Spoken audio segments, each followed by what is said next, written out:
അല്ല, ഞാൻ ഇന്നലെ മാധ്യമങ്ങളോട് പറയാൻ ശ്രമിച്ചൊരു പ്രധാനപ്പെട്ട കാര്യം, സാധാരണ ബഡ്ജറ്റ് നിരാശാജനകമാണ്, കേരളത്തിനോടുള്ള അവഗണനയാണ് എന്നെല്ലാം പല ഘട്ടങ്ങളിൽ നമ്മൾ പറയാറുണ്ട്. ഇത് കേരളം കണ്ടതിൽ വെച്ച്, ഇന്ത്യ കണ്ടതിൽ വെച്ച് ഏറ്റവും വലിയ ഒരു കൊടും ക്രൂരതയാണ്. എന്ന് മാത്രമല്ല, കേരളത്തെ പ്രതിനിധീകരിച്ച് കേന്ദ്ര മന്ത്രിസഭയിലും പാർലമെൻറ്റിലും പോകുന്ന ആളുകൾ ആരുടെ വികാരത്തെയാണ് പ്രതിഫലിപ്പിക്കുന്നത് എന്ന് ആത്മപരിശോധന നടത്താൻ അവർ തയ്യാറാകണം, കേരളത്തിലെ ജനങ്ങളും തയ്യാറാകണം. കേരളത്തെ പ്രതിനിധീകരിച്ച് ഏത് സ്ഥലത്തേക്ക് പോയാലും അവർ പ്രകടിപ്പിക്കേണ്ട വികാരം കേരളത്തിൻ്റെ വികാരമാണ്. ഞങ്ങളൊക്കെ നിയമസഭാ അംഗങ്ങളാണ്. കേരളത്തിൻ്റെ പൊതുവികാരം പ്രകടിപ്പിക്കുന്നതോടൊപ്പം സ്വാഭാവികമായിട്ടും ഞങ്ങളുടെ പ്രദേശത്തിൻ്റെ പ്രാദേശിക പ്രശ്നങ്ങൾ കൂടി മന്ത്രിസഭയിലും നിയമസഭയിലും ഒക്കെ വാശിയിൽ കേരളത്തിലെ MLA-മാർ ഉന്നയിക്കും. അതിൻ്റെ രാഷ്ട്രീയം ഉണ്ടാവില്ല. ഇവിടെ കേരളം ഇനി ഞങ്ങളുടെ കയ്യിലൊന്നുമില്ല എന്ന് പറഞ്ഞ് അതിദരിദ്രരുടെ പട്ടികയിലേക്ക് സ്വയം പ്രവേശിച്ച് പിച്ച ചട്ടിയുമായിട്ട് വന്നാൽ മാത്രമേ കേരളത്തിന് ഒരു രൂപ പോലും തരാതിരിക്കുള്ളൂ എന്ന് പറഞ്ഞാൽ അതിൻ്റെ അർത്ഥം നിലവിൽ കേന്ദ്ര ഗവൺമെൻറ്റിലെ മന്ത്രിമാരും BJP നേതാക്കളും പറഞ്ഞത് പൂർണ്ണമായും തെറ്റാണെന്നാണ്. കേരളത്തെ പൂർണ്ണമായി അവഗണിച്ചു എന്ന് കേന്ദ്ര ബഡ്ജറ്റിനെ കുറിച്ച് കേരളം പറഞ്ഞപ്പോൾ പലരും വിശദീകരിച്ചത് പ്രയോറിറ്റി പ്രോജക്റ്റുകളാണ് എടുത്തിട്ടുള്ളത്, മനഃപൂർവ്വമായ അവഗണനയല്ല എന്നാണ്. എന്നാൽ ബഹുമാനപ്പെട്ട കേന്ദ്ര സഹമന്ത്രിയുടെ പ്രഖ്യാപനത്തിലൂടെ ബോധപൂർവം കേരളത്തിന് പണം തരാതെ കേരളത്തെ അവഗണിക്കാനുള്ള തീരുമാനമാണ് എടുത്തത് എന്ന ബോധ്യം നമുക്കുണ്ടായി. അത് ഒരു ഫെഡറൽ രാജ്യത്തിന് സാധ്യമായതേ അല്ല. ഭരണഘടനയെ അവഹേളിക്കുന്നതിന് തുല്യമാണ്. നമ്മുടെ റൈറ്റിനെ കുറിച്ചാണ് അവർ സംസാരിക്കുന്നത്. ഇപ്പോൾ നോക്കൂ, 2 പ്രധാനപ്പെട്ട ദുരന്തങ്ങളുണ്ടായ നാടാണ് ഈ കേരളം. ചൂരൽമലയിലെ മേപ്പാടിയുമായി ബന്ധപ്പെട്ട ദുരന്തമുണ്ടായി, കോഴിക്കോടാണെങ്കിൽ വിലങ്ങാടുമായി ബന്ധപ്പെട്ട ദുരന്തമുണ്ടായി. സമാനതകളില്ലാത്ത വിധത്തിലുള്ള ദുരന്തമാണ് യഥാർത്ഥത്തിൽ ഇന്ത്യയിലുണ്ടായത്. L3-യിൽ പെടുത്തി ഡിസാസ്റ്റർ ഓഫ് സീവിയർ നാച്ചുറൽ ഉൾപ്പെടുത്തിയ ഇന്ത്യയിലെ 1ാമത്തെ ദുരന്തമാണ് ചൂരൽമലയിലുണ്ടായ ദുരന്തം.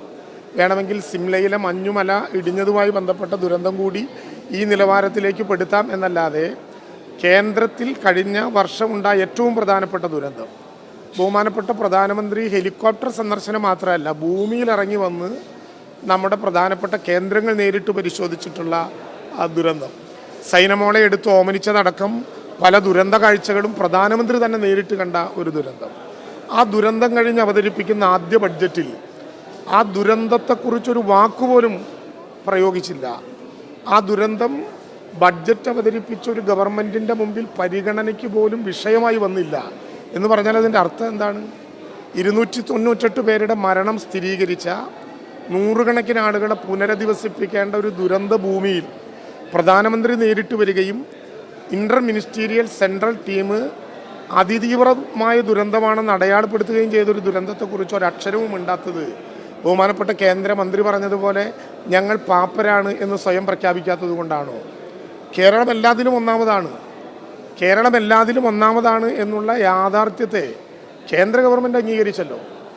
ഈ ബഡ്ജറ്റ് അവതരിപ്പിക്കുന്നതിൻ്റെ തലേദിവസം അവതരിപ്പിച്ച സാമ്പത്തിക വിശകലന റിപ്പോർട്ടിൽ സുസ്ഥിരമായിട്ടുള്ള വികസനത്തിൽ ഇന്ത്യയിൽ 1ാം സ്ഥാനത്ത് നിൽക്കുന്നതാണ് കേരളം എന്ന് കേന്ദ്ര ഗവൺമെൻറ് തന്നെ വിലയിരുത്തി.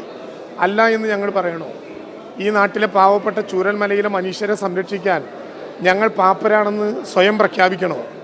അങ്ങനെ പ്രഖ്യാപിച്ചുകൊണ്ട് 3.5 കോടി മലയാളിയുടെ അഭിമാനത്തെ പണയപ്പെടുത്തിക്കൊണ്ടുള്ള ഒരാവശ്യത്തിനും കേരളം തയ്യാറല്ല. കേരളം ഈ തുകകൾ ആവശ്യപ്പെടുന്നത്, കേരളം ആവശ്യപ്പെട്ട ബഡ്ജറ്റിന് മുമ്പ് ആവശ്യപ്പെട്ട 24,000 കോടി രൂപയുടെ പാക്കേജ് കേരളത്തിൻ്റെ ധനകാര്യ വകുപ്പ് മന്ത്രി തന്നെ പറഞ്ഞു. ആ പാക്കേജ് ആവശ്യപ്പെടുന്നത് കേരളത്തിൻ്റെ അവകാശമായിട്ടാണ്. ഇത്ര വലിയൊരു ദുരന്തമുണ്ടായ നാട്ടിൽ കേരളത്തെ, ചൂരൽമലയെ സഹായിക്കേണ്ടത് ഒരു യൂണിയൻ ഗവൺമെൻറ്റിൻ്റെ ഭരണഘടനാപരമായിട്ടുള്ള ബാധ്യതയായതുകൊണ്ടാണ്. നമ്മൾ ബംഗാളിലെ അരിയുടെ ക്ഷാമം ഉണ്ടായപ്പോൾ സുപ്രീം കോടതി നിരീക്ഷിച്ചൊരു പ്രധാനപ്പെട്ട നിരീക്ഷണമുണ്ടല്ലോ, ഒരു ദുരന്തമുണ്ടായാൽ യൂണിയൻ ഗവൺമെൻറ് സംസ്ഥാനത്തിൻ്റെ മുമ്പിൽ ഒരു ഗാർഡിയൻ ഏഞ്ചലായി നിലകൊള്ളണം. ആ സുപ്രീം കോടതിയുടെ നിരീക്ഷണമുള്ളൊരു രാജ്യത്ത് നിങ്ങൾ പാപ്പരാണെന്നും നിങ്ങൾ എല്ലാത്തിലും പിറകിലാണെന്നും പ്രഖ്യാപിച്ചാൽ മാത്രമേ പണം തരുള്ളൂ എന്ന് പറഞ്ഞാൽ ഇടതുപക്ഷ ജനാധിപത്യ മുന്നണി ഗവൺമെൻറ്റിനോടുള്ള വെല്ലുവിളിയല്ല, അത് രാഷ്ട്രീയമാണ്, അതങ്ങനെ ഉണ്ടാകാം. എന്നാൽ 3.5 കോടി മലയാളിയോടുള്ള വെല്ലുവിളിയാണ്. നിങ്ങൾക്ക് ഉണ്ടായ നേട്ടങ്ങളെല്ലാം വാരിക്കെട്ടിപ്പൂട്ടി ആ ഭൂമിയിലേക്ക് താഴ്ത്തി കേരളത്തിൻ്റെ അഭിമാനം പണയം വെച്ച് ഞങ്ങളൊന്നുമില്ലാത്തവരാണ് എന്ന് കരഞ്ഞു നിലവിളിച്ചാലേ പണം തരുള്ളൂ എന്ന് പ്രഖ്യാപിക്കുന്ന വിധത്തിലുള്ളൊരു പ്രസ്താവന. മറ്റൊരു കേന്ദ്രമന്ത്രി പറയുന്നു ഉന്നത കുലജാതരായ ആളുകൾ. ഇതൊരു അധമമായ സംസ്കാരം മനസ്സിലുള്ളത് കൊണ്ട് ഉയർന്ന വാക്കുകളും പ്രവൃത്തികളുമാണ്. എങ്ങനെയാണ് ഒരു ബഡ്ജറ്റിനെ കാണുമ്പോൾ, ഒരു ബഡ്ജറ്റ് അവതരിപ്പിക്കുമ്പോൾ തങ്ങൾ പ്രതിനിധീകരിക്കുന്ന മണ്ണിലേക്ക് അതിൻ്റെ ഗുണഫലങ്ങൾ ലഭ്യമാകണമെന്ന് പ്രതീക്ഷിക്കുന്നവർ, ഞങ്ങൾക്കത് കിട്ടാതെ പോയി, ഞങ്ങൾ പരമാവധി നോക്കി എന്നിട്ടും കിട്ടിയില്ല, നമുക്ക് ഒരുമിച്ച് നിന്നത് ചോദിക്കാം എന്ന് പറഞ്ഞാൽ ഞങ്ങൾക്കൊരു ആശ്വാസം ഉണ്ടാകുമായിരുന്നു. എന്നാൽ നിങ്ങൾ ഇതിന് അർഹതപ്പെട്ടവരല്ല എന്ന് മലയാളത്തിലെ മന്ത്രിമാർ പോലും പറയുന്നത് യഥാർത്ഥത്തിൽ ഭരണഘടനയുടെ നിഷേധമാണ്. കേന്ദ്ര ഗവൺമെൻറ്റിൻ്റെ ആ നിഷേധത്തിന് കൂട്ടുനിൽക്കരുത്. കേരളം എന്തായാലും ആത്മാഭിമാനം പണയം വെച്ച ഒരു പൈസയും ചോദിക്കാൻ ഉദ്ദേശിക്കുന്നില്ല. കേരളത്തിൻ്റെ അവകാശം ചോദിക്കും. ഞാൻ ഈ കോഴിക്കോട് നിന്നുകൊണ്ട് തന്നെ ചൂരൽമലയിലെയും വിലങ്ങാടിലെയും ജനങ്ങളോട് പറയട്ടെ, നിങ്ങളുടെ മാധ്യമങ്ങളുടെ പലതിൻ്റെയും ഈ വടിക്ക് മുമ്പിൽ അവർ നിന്ന് വിതുമ്പുന്ന ആശങ്കപ്പെടുന്ന കാഴ്ചകൾ കഴിഞ്ഞ ദിവസം കണ്ടു. ഒരാശങ്കയും വേണ്ട. ഇനിയും കേരളത്തെ നിഷേധിക്കുകയും കേരളം പാപ്പരല്ലാത്തത് കൊണ്ട് ഒന്നും തരില്ലെന്ന് പ്രഖ്യാപിച്ച് ചൂരൽമലയെയും വിലങ്ങാടിനെയും ഒരു സഹായവും തരാതെ ഒറ്റപ്പെടുത്തിയാലും കേരളം നയപ്രഖ്യാപനത്തിൽ പറഞ്ഞതുപോലെ 2025 ഡിസംബർ 31 പൂർത്തിയാക്കുന്നതിന് മുമ്പ് അവസാനത്തെ ദുരന്ത ബാധിതനെയും വീട് വെച്ചും ആവശ്യമായിട്ടുള്ള ജീവനോപാധികൾ നൽകിയും അവരെ സംരക്ഷിച്ചും കേരളം മുന്നോട്ട് പോകും. അതിനി എല്ലാ വിധത്തിലും കേന്ദ്ര ഗവൺമെൻറ് എതിര് നിന്നാലും ചേർക്കാവുന്ന മുഴുവൻ പേരെയും കൂട്ടിപ്പോകും. ഞാനിതൊരു വികാരപരമായി പറഞ്ഞതാണ്. കാരണം ചൂരൽമല മലയാളിക്കൊരു വികാരമാണ്. അതിന് പണം കിട്ടാൻ ഇനി കേരളം ലോകത്തിൻ്റെ മുമ്പിൽ നേടി എല്ലാ നേട്ടങ്ങളെയും അടിയറ വെച്ച് പിച്ചച്ചട്ടിയെടുത്ത് ആരുടെ മുമ്പിലും കൈനീട്ടാൻ കേരളം തയ്യാറാണ് ചൂരൽമലയ്ക്ക് വേണ്ടി. പക്ഷെ ആത്മാഭിമാനം പണയം വെച്ച ഒരു ഇടപെടലും കേരളത്തിലുണ്ടാകില്ല. ആത്മാഭിമാനം നമ്മുടെ മാത്രം സ്വത്തല്ല. ഈ കേരളം രൂപീകരിക്കുന്നതിന് മുമ്പ് സമരം നടത്തിയവരുണ്ടാക്കി തന്ന മേന്മകളും നേട്ടങ്ങളും ഇത്തിരി പണത്തിന് മുമ്പിൽ ആർക്കും അടിയറ വയ്ക്കാൻ കേരളം തയ്യാറില്ല.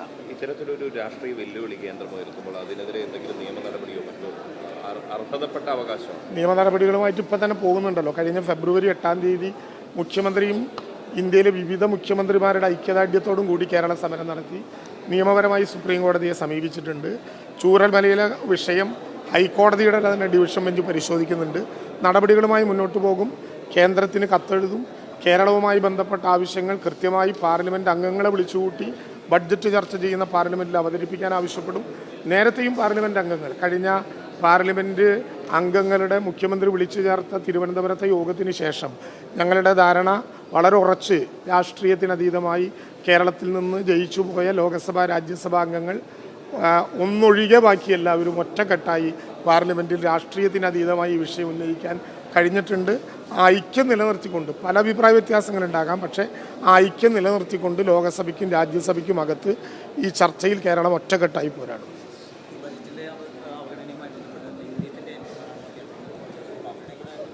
അല്ല, ഞാൻ അതുകൊണ്ടാണ് പറഞ്ഞത് UDFൻ്റെ MP-മാരാണ് 20-ൽ 18 കേരളത്തിൽ നിന്ന് പോയത്.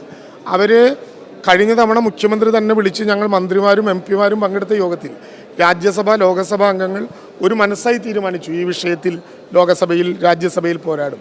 അത് ഇതുവരെ കൃത്യമായി രാഷ്ട്രീയത്തിന് അതീതമായി അവർ നിർവഹിച്ചു പോരുന്നുണ്ട് എന്ന് തന്നെയാണ് ധാരണ.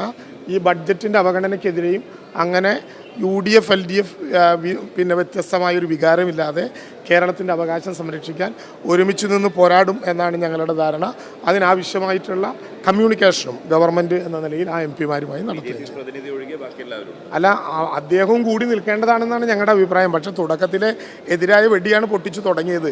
അദ്ദേഹത്തിന് മനംമാറ്റം ഉണ്ടാകാം. കാരണം ഇത് കേരളത്തിൻ്റെ പ്രശ്നമാണ്. കേരളത്തിന് വേണ്ടി ഒരുമിച്ച് നിൽക്കണം എന്നാണ് എല്ലാവരോടും ഞങ്ങൾക്ക് അഭ്യർത്ഥിക്കാനുള്ള കാര്യം.